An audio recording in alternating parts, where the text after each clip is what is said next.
भुवनेश्वर सैनिक स्कूल पाठ पढ़ार सुजोग आवेदन प्रक्रिया जारी 2026-27 शिक्षावर्ष लगी भुवनेश्वर सैनिक स्कूल नाम लेखाइबा निमंते प्रवेशिका परीक्षा रे अंशग्रहण करने लगी 10 अक्टोबर ठारू ऑनलाइन आवेदन प्रक्रिया आरंभ होइछि। आवेदन शेष तारीख 30 अक्टोबर धार्य करा जायता बेले 2 नवेम्बर 4 नवेम्बर मध्य आवेदन संशोधन करा जाय परिबो। प्रवेशिका परीक्षा निमंते आवेदन शुल्क आसंता 31 अक्टोबर सुधा जमा करा जिबा आवश्यक।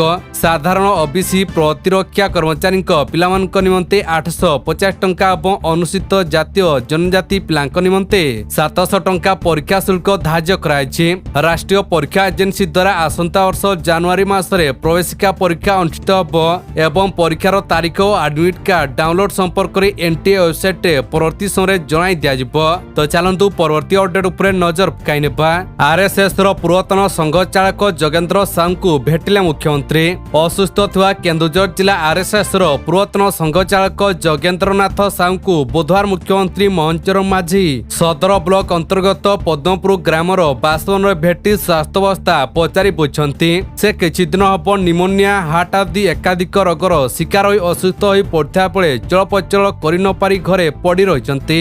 गतकाली मुख्यमंत्री मोहन माझी निज गाँ रायकड़ा मुख्य जाउथा बेले साहू को भेटी तांकर भलमंद पचारि बुझिले। या छडा पद्मपुर अंचलर लोकमानकर समस्या उपरे प्रशासन को अवगत करथिले। तो चलंतु परवर्ती अपडेट उपरे नजर पकाई नेबा। बालेश्वर एफएम छात्री आत्महत्या मामला हाईकोर्ट रु 2 अभियुक्तों को मिलला जामीन। बालेश्वर एफएम कॉलेज छात्री आत्महत्या मामला रे हाईकोर्ट रु 2 अभियुक्तों को मिलला जामीन। अभियुक्त ज्योति प्रकाश विशाल को मिलला जामीन। अभियुक्त शुभ्र समित नायक को हाईकोर्ट रु शर्तमूलक जामीन। मुख्य अभियुक्त अध्यापक समीर साहू जामीन खारज होता बेले कॉलेज अध्यक्ष दिलीप घोषଙ୍କ जामीन खारज होइछि। चार्जसीट दाखल पर करि पारिबे सानी जामीन आवेदन एने निर्देश दैछंती हाईकोर्ट। तो चलंतु परवर्ती अपडेट उपरे नजर पकाई नेबा। नुआपड़ा उपनिर्वाचन रे प्रभावित करबाकू चक्रांत कहिला बीजेडी।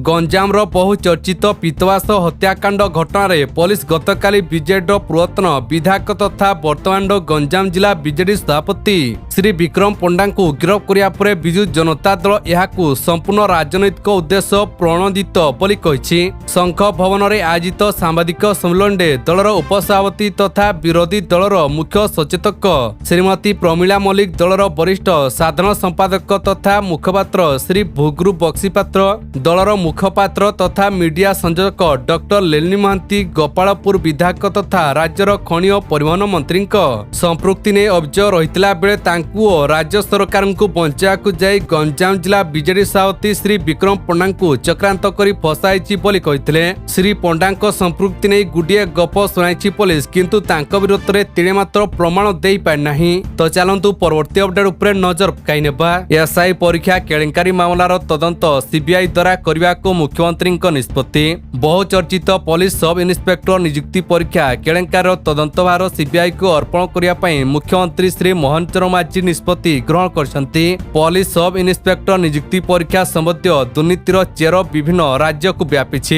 एथिरे अंतरराज्य अपराधी संगठन संपृक्ति थिबा संदेह कराउछि। तेणु मामला सीबीआई तदंत पई मुख्यमंत्री निष्पत्ति नेछंती। सूचना योग्य जे ओडिशा पुलिस सब इन्स्पेक्टर नियुक्ति परीक्षा रे व्यापक अनियमितता और दुर्नीतिर अभियोग होइतिला। एहार तदंत भार क्राइम ब्रांच सीआईडी को दियाइछि। एही दुर्नीतिर चेर आंध्र प्रदेश पश्चिमबंग सहित अन्य राज्य मध्ये व्यापी थाई पारे बोली तदंतरु जणा पड़छि। एहा सहित एही दुर्नीति अंतरराज्य अपराधी गैंगर संपृक्ति थिबा नै मध्ये संदेह कराउछि। तो चलंतु परवर्ती अपडेट उपरे नजर पकाई नेबा। महिला सब इन्स्पेक्टर को दुष्कर्म अभियोग रे आईआईसी गिरफ। समाज रे शांति श्रृंखला स्थापन पई दायित्व नैथा पुलिस कर्मचारी माने मध्ये विशृंखलित आचरण करथा देखाउछि। सरकार पुलिस कर्मचारी को विशृंखलित विरुद्ध रे कार्यानुष्ठान पई दायित्व दैथा बेले पुलिस निजे एभली गतिविधि रे संपृक्त रहउथा अभियोग होछि। शारीरिक और मानसिक निर्यातना नै महिला एसआई अभियोग रे भुवनेश्वर महिला थाना पुलिस आईआईसी को गिरफ्त करछि। अभियुक्त आईआईसीएल जसवंत आचार्य। तो चलंतु परवर्ती अपडेट उपरे नजर पकाई नेबा। उत्तराखंड रे हेबो भारतर 55 धाम उद्घाटन करिवे प्रधानमंत्री कहब 1734 जवानक बलिदानर कहानी। प्रधानमंत्री मोदी स्वप्नर प्रकल्प तथा देशर प्रथम सैन्य धाम कार्य एवं संपूर्ण।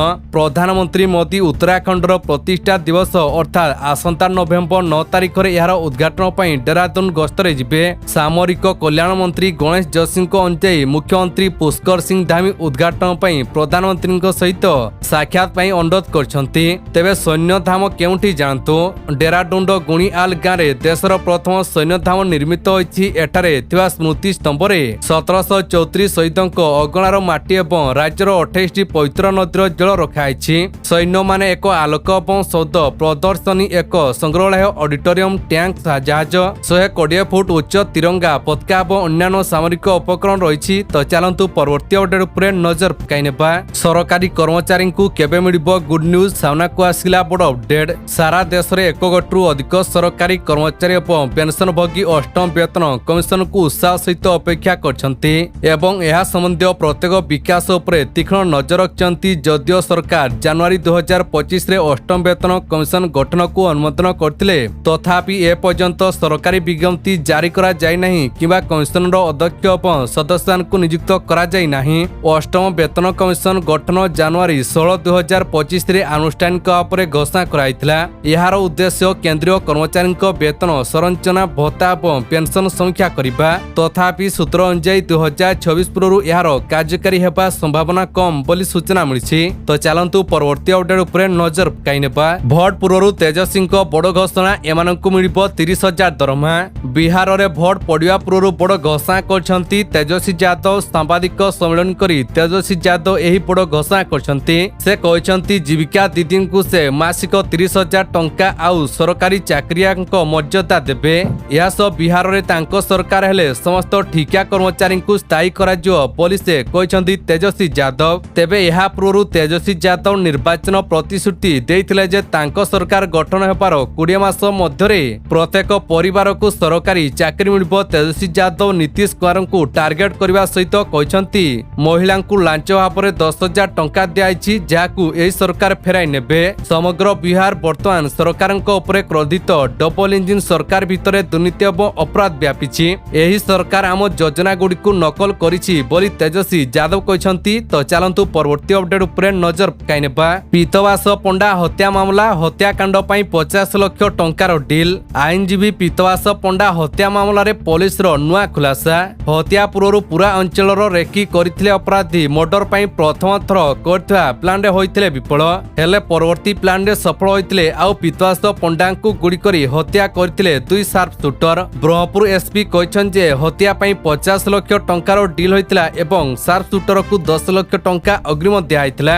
एही मामला रे पूर्वतन विधायक तथा गंजाम बीजेडी सभापति विक्रम पंडा को गिरफ कराइछि। तांको समेत मोट 8 जन को गिरफ कराइछि। गिरफ होइता अन्य माने हेले पूर्वतन मेयर शिवशंकर दास और पिंटू, बीजेडी कॉर्पोरेटर मलय विषय विक्रम सहयोगी मदन दलई, 2 शार्प शूटर चिंटू प्रधान, जगी राउत, अन्य जने शार्प शूटर कुरुपति भूया ही गुड़ी चलाइथिला बोली एसपी सूचना दैछंती। तो चलंतु परवर्ती अपडेट उपरे नजर पकाई नेबा। द्रुत गति रे खसुची रूपा 6 दिन रे कमिला केजी पिछा 25,000 टंका। ए किछि दिन मध्यरे हु होई बढ़ुथबा रूपा मूल्य द्रुत गति रे कम हेबा लाइछि। गत 6 दिन रे रूपा मूल्य 25,000 टंका कम होइछि। सेथरु 2 दिन थिला छुटी, अर्थात मात्र 4टी कारबार दिन रे रूपा रे एभଳି ह्रास घटछि। भुवनेश्वर रे रूपा केजी मंगलबार 8,000 टंका ह्रास पाई 1,82,000 टंका होइछि। गत रविवार और सोमवार छुटी थिबा कारण यार दाम रे कोनोसी परिवर्तन घटि नथिला। बजार तथ्य अनुसार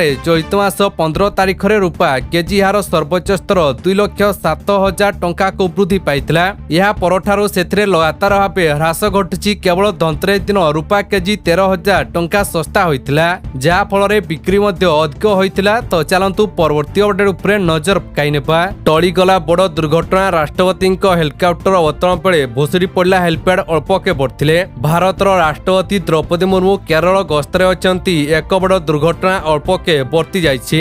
पठाण मथिटार प्रमादम स्टाडियम रे थिबा हेलिपैड जेउठारे तांको हेलिकॉप्टर अवतरण करथिला, ताहा सामान्य भुसुड़ी पड़ता परि मने होछि। वायुसेना हेलिकॉप्टर अजन जोगु हेलिपैडर एक अंश भुसुड़ी पड़छि बोली मने होछि। तथापि कोनोसी बड़ अघटन घटनाई। घटनास्थल रे नियोजित पुलिस एवं अग्निशम विभाग कर्मचारी माने फसी जाइतवा अंचलरू हेलिकॉप्टर बाहर करिबारे सफल होइचंती। घटनार एक वीडियो सामना को आछि, जेउथरे हेलिकॉप्टर को ठेली बाहर कराउथवा देखाउछि। तो चलंतु परवर्ती अपडेट उपरे नजर पकाई नेबा। अपराध को उस्काउछि बीजेडी कहिले सुरेश पुजारी। बीजेडी रो अभियोग को राजस्व मंत्री सुरेश पुजारी खंडन करछन्ती। सत्यर अपलाप अपराध को उस्काउछि बीजेडी। जदि प्रमाण नथियो ताले कोर्ट रे बेल संगे संगे मिल जिवो। हत्या पई बाहरु पेशातर अपराधी को डकाजिया जानिमु चकित बोली सुरेश पुजारी कहछन्ती। उद्देश्य थिले परदिन गिरफ करथांतु ताले एते दिन काईकी तेणु मु कहूछि बीजेडी ओडिशा पई अन्याय करूछि बोली कहछन्ती सुरेश पुजारी। तो चलंतु परवर्ती अपडेट उपरे नजर पकाइनेबा। 4 वर्षर रेकर्ड भांगला दिल्ली प्रदूषण। दिल्ली एनसीआर वायु गुणवत्ता अत्यंत खराब वर्ग रही। दिल्ली अक्षरधाम मंदिर में वायु गुणवत्ता 342 जहाँ अत्यंत खराब वर्ग में पड़ता है। आनंद विहार में एक्वाई 355 आईटीओ 362। यह जगु दिल्ली एनसीआर एक गैस चैम्बर में परिणत होती। डाक्तर माने बाहर को जीवा समय मास्क पिंधा को परामर्श दौरान दिल्ली में जीआरपी 2 कार्यकारी होती। रिपोर्ट अनुसार पंजाबी बाग रे एक्वाई 437 रेकर्ड कराई जहाँ गंभीर और विपदजनक वर्गर पाखापाखि यह बुधवार सकाळ सुधा समग्र दिल्ली एनसीआर अंचल में सर्वोच्च एक्यूआई। तो चलंतु परवर्ती अपडेट उपरे नजर पकाइनेबा। 61 वर्ष रे पाद थाइचंती राजनेता Amit Shah. BJP Chanakya election strategy maker भारतीय राजनीतिर अन्यतम धुरीण राजनेता अमित शाह 61 वर्ष रे पाद थापिले। अमित शाह देशर गृहमंत्री जड़े दंग संगठक भाव से जेतकी परिचित। तृणमूलक स्तर में रणनीति प्रस्तुत करिबारे से सेतकी माहिर। देश में नक्सल दमन अभियान में शाहर थिला गुरुत्वपूर्ण भूमिका। 2014 जुलाई मासरे बीजेपी अध्यक्ष भाव दायित्व नेवा परे से बीजेपी विस्तार पई सारा देश बुलथिले। पार्टीर कार्यकर्ता एकाठी करी बीजेपी को क्षमता आनिथिले। 1964 मसीहा अक्टोबर 22 तारिख में मुंबई एक गुजराती परिवार में अमित शाह जन्म। भारतीय राजनीति सहित प्रशासनिक क्षेत्र में मध्य अमित शाह रही अनेक गुरुत्वपूर्ण भूमिका। अन्यपटे मुख्यमंत्री मोहन माझी जन्मदिन अभिनंदन जणाइछन्ती। तो चलंतु परवर्ती अपडेट उपरे नजर पकाइनेबा। संभाव्य बात्या नहीं एमती कहले आईएमडी। एही सब जिला को सतर्कता जारी। बंगोपसागर में पछौ पछ लघुचाप गोटे नुहे लगातार माड़ी आसी 3टी लघुचाप।